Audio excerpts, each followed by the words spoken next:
Junior school teacher Miss Evans becomes concerned about her new student when she notices the girl often wears dirty clothes to school and rarely speaks to anyone.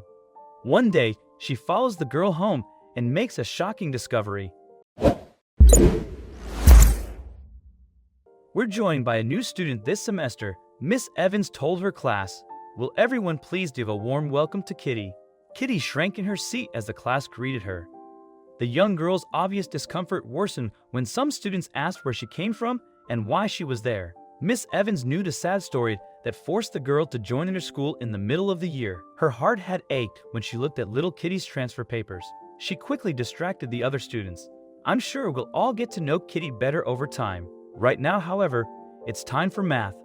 The class took out their workbooks with a groan.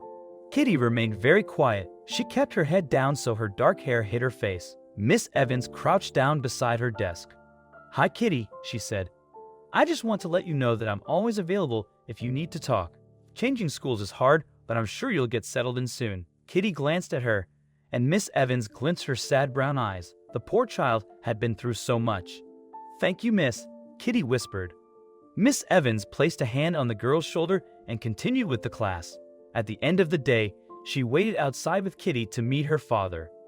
A burly man soon approached them. "Hi, Kitty," he said. "Did you have a good day at school?" Kitty nodded and left Miss Evans' side to join the man. "You must be Kitty's dad." Miss Evans offered her hand to shake. "I'm her teacher, Miss Evans." "Nice to meet you, miss. I'm Steve." Kitty's dad smiled and shook her hand. He then turned to Kitty.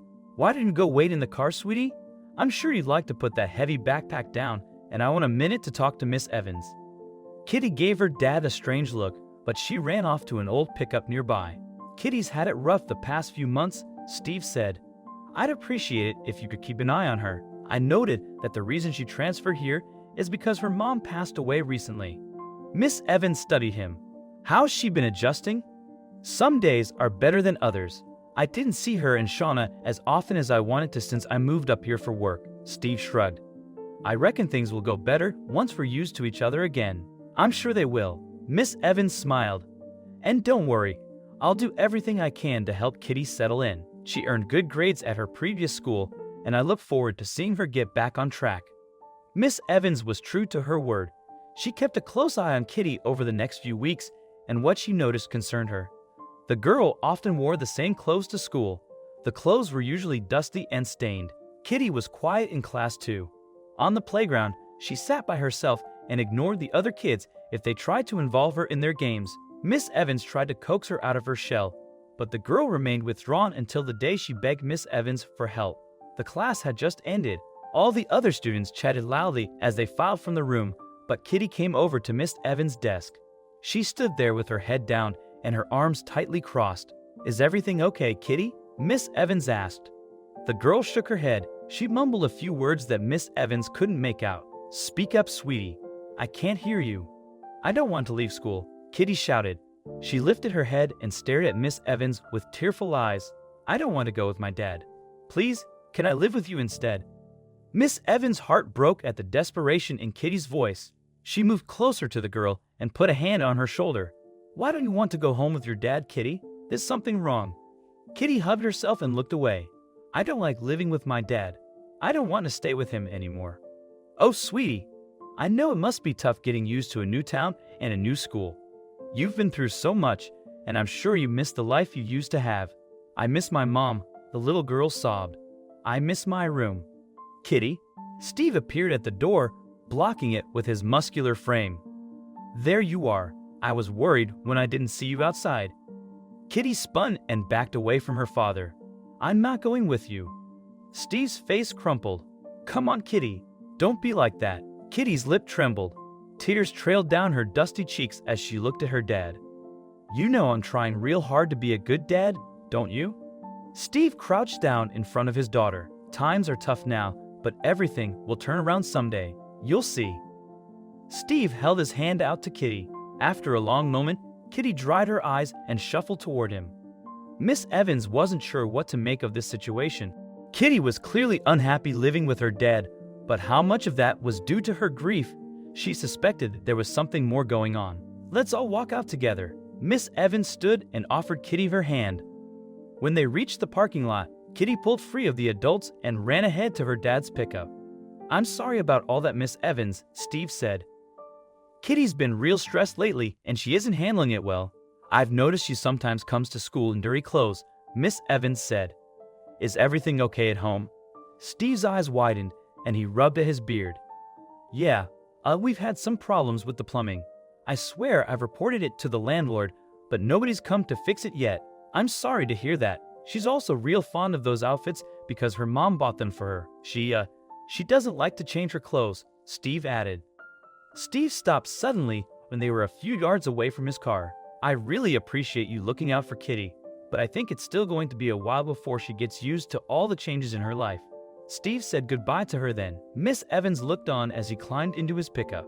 The car growled and spat out an awful plume of smoke when he drove away. Despite Steve's reassurances, Miss Evans continued to worry about Kitty.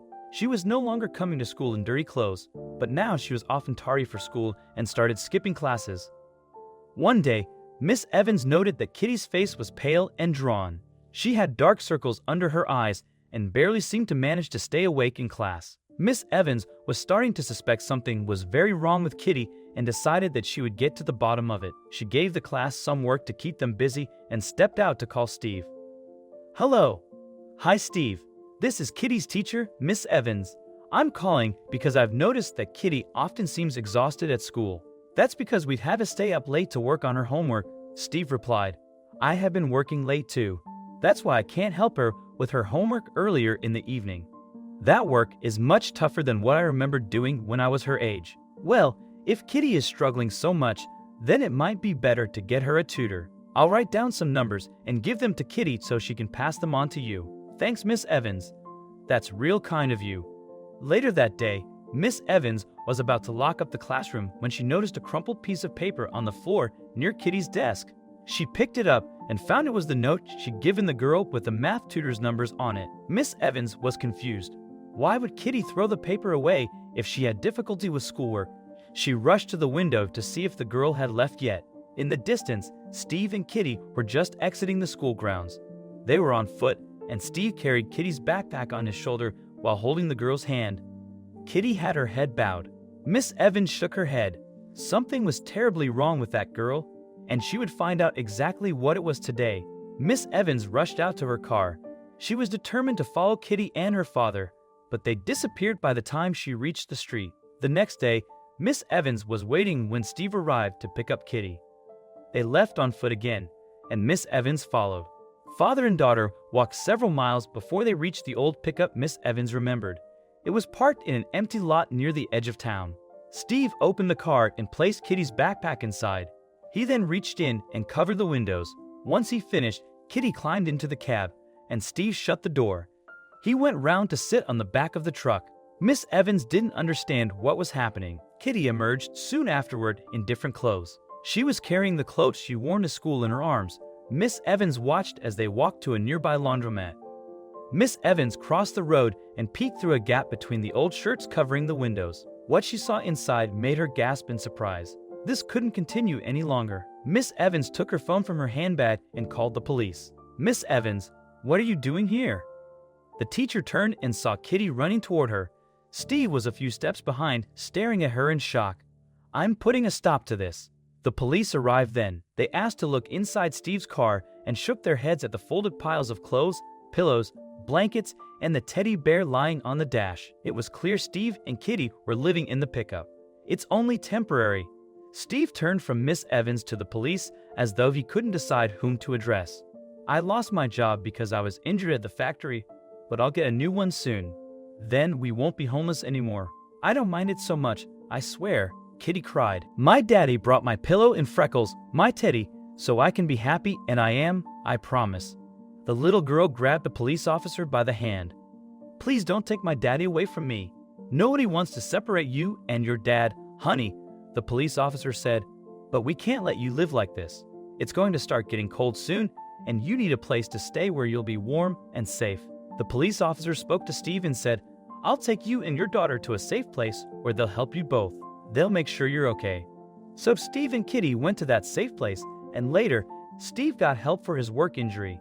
Meanwhile, Miss Evans told other parents about Steve and Kitty's situation at a special meeting. The school organized a way to collect money for Steve and Kitty.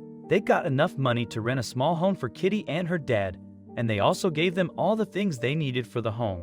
As time went by, Kitty changed a lot. She used to be shy and quiet, but now she was always happy. She became the best student in her class and even got a full scholarship to go to college.